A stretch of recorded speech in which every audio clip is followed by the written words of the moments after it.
ACP আমাকে বলছেন যে আপনি আপনার বুথ ছাড়া অন্য কোথাও যেতে পারবেন না।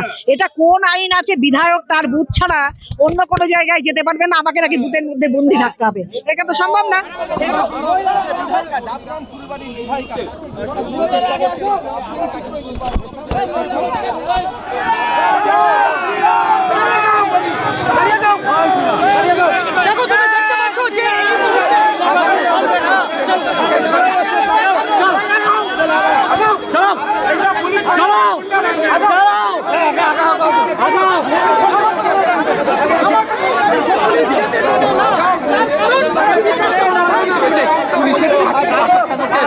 উপেক্ষা করে কিন্তু তার গাড়ি এগিয়ে চলেছে পুলিশ আধিকারিক।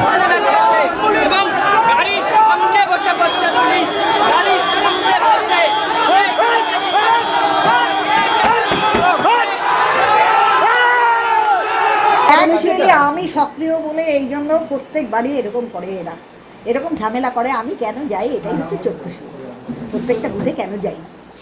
তারা নিজেরা যেতে পারেন না অপারক, অর্থাৎ আমি সব জায়গায় ঘুরি, সব জায়গায় যাই, এটা যাওয়া যাবে।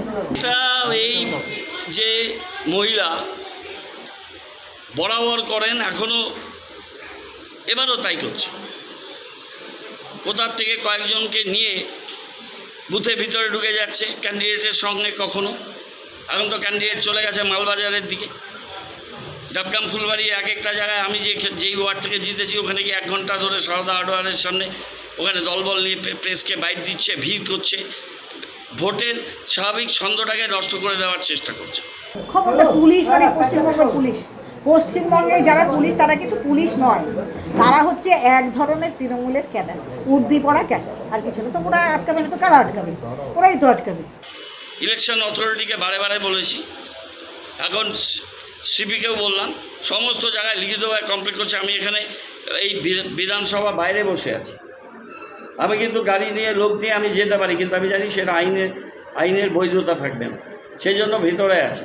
কিন্তু এই ধরনের জিনিস করা একেবারে অনৈতিক, অন্যায়। আমাদের এখানে এইসব হয় না। এমনভাবে টানাটানি করেছে ছেলে পুলিশরা, ভাবা যায় না। এই মহিলা এটা করতে পারছে, নিশ্চিতভাবে বিজেপি এখানে বহু ভোটে হারবে ডাবগ্রাম ফুলবাড়িতে। তার জন্য এটা করার চেষ্টা করছে। আমরা ওদের ফাঁদে পা দিচ্ছি না, কিন্তু ইলেকশন অথরিটি পুলিশ সবাইকে বলেছি, she should be rested at a relevant point of area. আমি এর পরেও যাবো, এই খেয়ে নেবো, খেয়ে নিয়েই যাবো। দলের সঙ্গে কথা হলো, দলকে জানিয়েছেন বিষয়টা? না, কারোর সাথে কথা হয়নি।